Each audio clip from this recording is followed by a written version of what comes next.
Good afternoon. I'm Brendan Kelly, Director of the Illinois State Police. On April 28th, 2025, in Chatham, Illinois, a vehicle left the road, traveled through a field into the east side of the Why Not After School Camp located at 301 Breckenridge Road in Chatham, Illinois.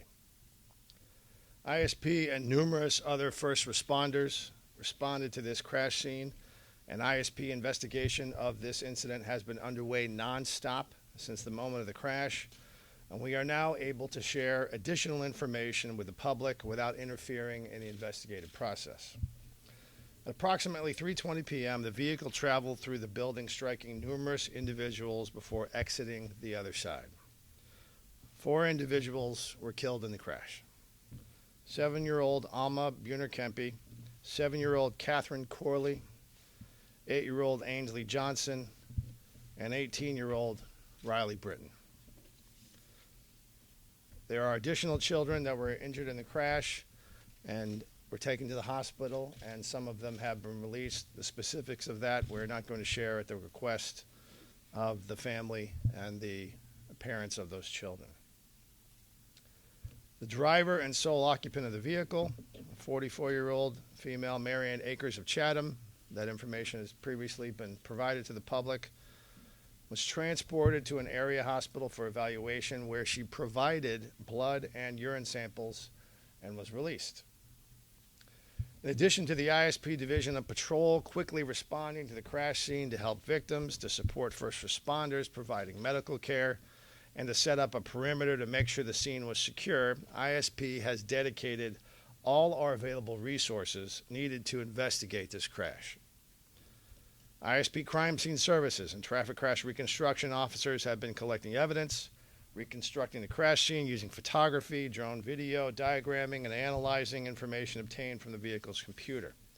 The overall scene was examined and photographed by an unmanned aerial surveillance system and was utilized to capture aerial images, including photography of the vehicle's pre- and post-impact path of travel, which measured over 1,300 feet in length. An event data recorder was obtained and data collected from the operating systems of the vehicle prior to the crash, and that data will, of course, be analyzed and compared to the physical evidence located at the scene. This is standard professional investigation of this type of incident by the Illinois State Police.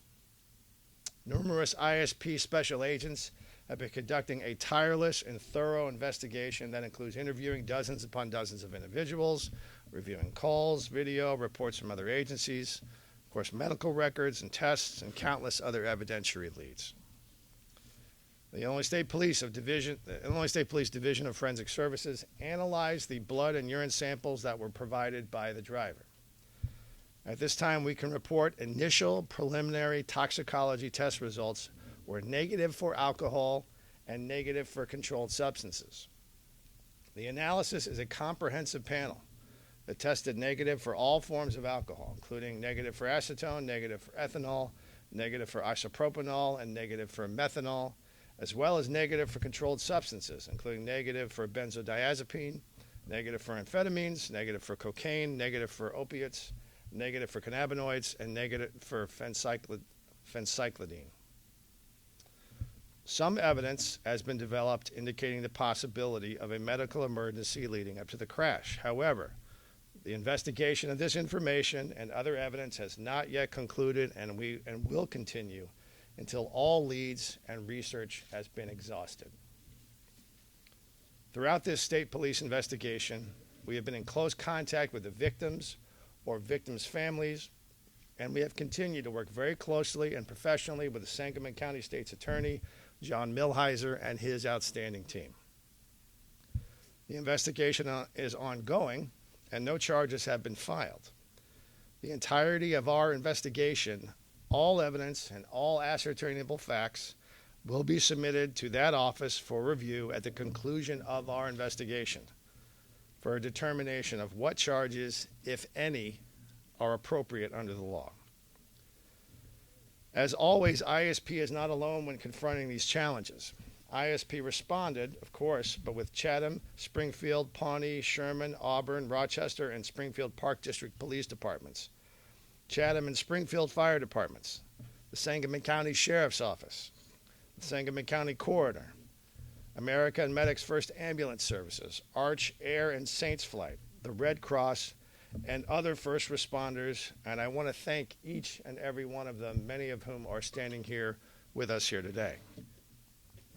From the Illinois State Police, I want to thank, in particular, the Illinois State Police Division of Patrol Troop 6, Commander Josh Adcock, Lieutenant Craig Poole, and Acting Lieutenant Andrew Kaczynski, and their team for their swift and sure response that day. Also from the Division of Forensic Services, Trooper Jake Miller of the Traffic Crash Reconstruction Unit, and Crime Scene Investigator Emily Malding of Crime Scene Services, as well as the rest of their team for their incredible technical expertise and their forensic skills that they've displayed during the course of this investigation. In particular, I want to thank the Division of Criminal Investigation Zone 4, Captain Don Payton, Acting Lieutenant Eric Weston, and all the personnel from Zone 4 for their tireless and relentless pursuit of the evidence and facts, and their attention and care and concern for the victims and their families. We know their work is not yet done, but we acknowledge those incredible efforts nonetheless. Every day from one end of the state to the other, the men and women of the ISP respond to crashes. Every day from one end of the state to the other, they investigate cases involving the loss of life. Our people and all first responders are tough. But when a child dies, when children die, it weighs on their hearts and their minds and their souls. I'm beyond proud of their commitment as officers of the law and their compassion as human beings. They have maintained their focus with crystal clarity, but have also found a way to display empathy and sensitivity for those impacted by this horrific incident, and also take care of each other along the way. We offer our sincere and heartfelt condolences to the family, friends, and Chatham community during this difficult time. And now please join me for a brief moment of silence on behalf of the victims and for survivors and those who have been lost and those who love them.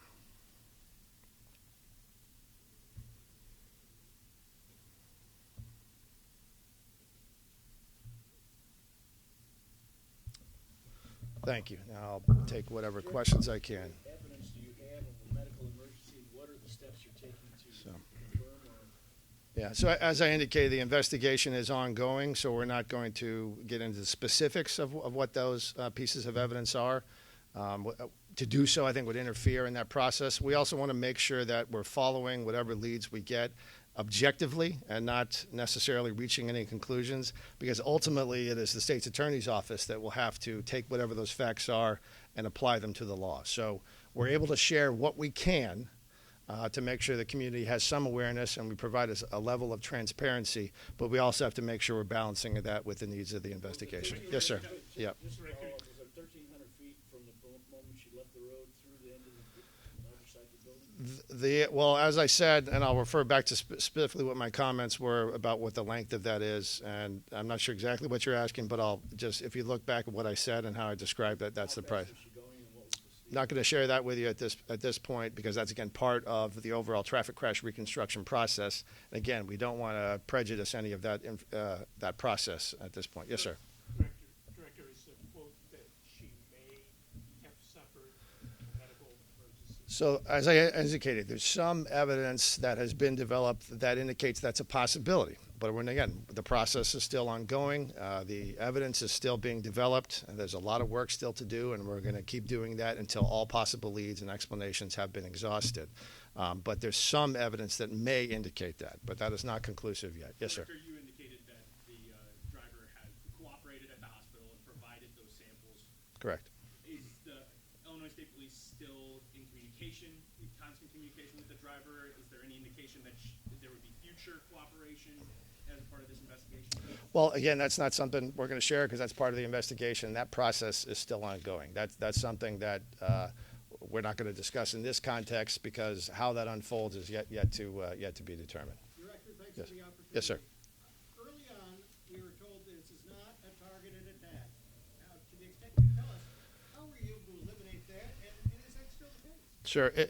So if you think about, that terminology, a targeted attack, it implies a certain intent or some specific motive or a link of some type, a nexus between the person, that was maybe in this case the driver and that location, and there's just no evidence of that would indicate that this was something was intended as some type of mass violence or terrorist attack or something along those natures. There's absolutely nothing to indicate that whatsoever.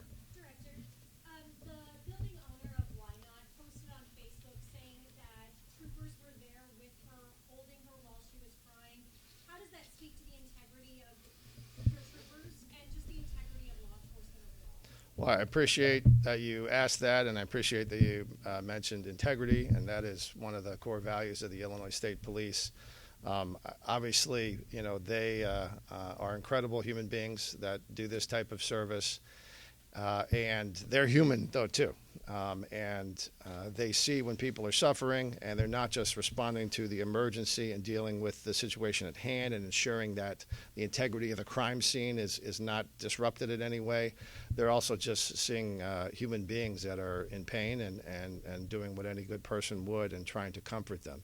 And that's, the right thing to do, but it's also very much part of what the Illinois State Police is about, because that relationship with the public is very beneficial when it comes to the point where we need to be investigating leads, solving crimes, and getting information that will help us establish what happens in any particular type of crime. So I appreciate you asking that. Yes, sir. Not that I'm willing to share at this point. We're working as fast as we can. Yes, sir. No. What maybe what you're referring to is, so we'll use some very impressive technology with our drones to go up and see what the path is. You're getting a bird's eye view to see where a particular vehicle may have driven or where a particular structure is, and we'll see both before, leading up to the impact, and then after the impact, that's part of the evidence that's been collected, sir. Director, can you confirm if the driver was an employee for Illinois State Police and what her role was? Sure. Yeah, we've previously confirmed that, and we've provided what information we could about her employment here. It was, I think, almost 7 years ago, and so she hasn't worked here for some time. And as a result of her not having been here for some time, there's certain limitations in terms of state law about what personnel records we even keep or are able to provide publicly. So yes, we can confirm that she worked here, but that's about as much information as we can give you. Director, I know the driver is not in custody in any way, but is there any sort of restriction in place or requirement that she stay within the county or the city? She is not in custody, and just like any other person. What type of data Yes, sir. can that black box in the vehicle tell you? What can Well, there's a whole lot, and it is very impressive, the investigative techniques that our folks in traffic crash reconstruction use, and it also very much depends on the type of vehicle. It depends on the age of the vehicle. It depends on the various sensors that each vehicle has.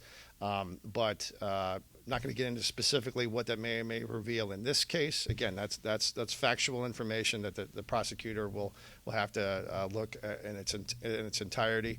But it is a lot of information that can be gleaned from that.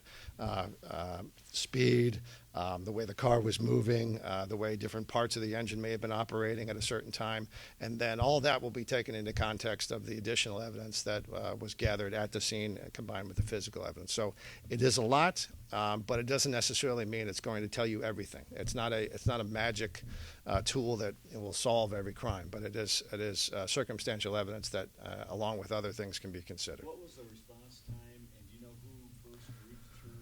Was it ISP officers and was she conscious, the driver? It was immediate by many of the people you see standing here, immediate response, and I'm not going to comment specifically about what her condition was or affect was or who specifically spoke to her. Again, those are witnesses. Those are things that are specific points of fact that a prosecutor will have to decide what that means in terms of the implications of the law. But again, what I indicated to you remains true, that some evidence has been developed that indicates that some type of medical emergency may have occurred. May, but that's not the end of the discussion. How many witness statements have you Dozens upon dozens. There were a lot of people in the area, perhaps more people could have been injured. Well, obviously, this was, goes without saying, this was more than one person being injured is a terrible thing. And there were a lot of people there, and there's a tremendous loss of life. I don't know how to define a lot, but it was, a congregation of people that were there as part of this daycare. And so it's just horrible. I don't know how else to describe it. Yes, sir. Director, to follow up on that, do you know approximately how many people were? Off the top of my head, I don't, but we can get that information for you, give you a sense of how many people may have been there. Yes. Can you explain why her name was released, given the sensitive nature of what happened and the Yeah. possibility of, retaliation against her? Sure. So that name was already out there in open sources. So confirming it was not providing any information other than what was already had been made available. So. George, is it unusual for someone not to be charged in a situation like this, or can you describe a bit more about it? I don't know what unusual means, but this is every case, every tragedy, every investigation has different nuances. But what's important about what the Illinois State Police do is that we follow the facts no matter where they take us. Do not reach any conclusion before we've done a proper investigation. There's obviously high emotion in something like this. And we have people that are impacted by this. We're part of this community. But the Illinois State Police, our view and of what integrity is to relentlessly pursue those facts no matter where they take us. So that's the way we're handling this case, as we do all cases. And what those conclusions are is yet to be determined. Yes, sir. The picture that circulated in the aftermath of the crash that showed the back of a woman in handcuffs. Can you confirm if that was real or if that, I can't because I haven't seen the picture. Okay. Yeah. Anything else? You mentioned just, how difficult it was for the responding officers, just how it weighs on their hearts, their minds, and their souls. Is there going to be, any other support for those responding officers? Obviously, that was Yeah. a very traumatic Yeah. thing to respond to. Absolutely, and thank you for asking that, Megan. As a matter of course, and as a matter of the way we do things, we do critical incident debriefings, particularly for an event like this. As I said, we're concerned about the people that have been impacted, victims, their families, survivors, witnesses, preserving the evidence. But even as tough as our people are, they are impacted by what they're seeing in a tragedy like this. And so what makes them strong is this. That's the strongest tool that they have. It's not their badge. It's not their gun. It's not the other tools that they have. Their most important tool is this. And so we want to make sure that is taken care of and maintained.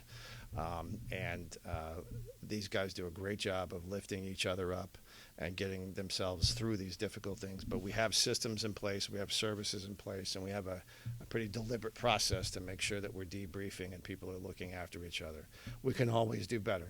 Undoubtedly, we can always do better.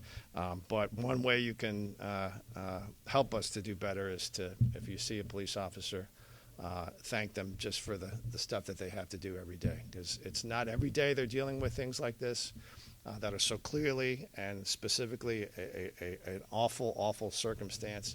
But it's little things that they deal with on a daily basis that can also add up in terms of that stress. So, all right. Thank you all very much.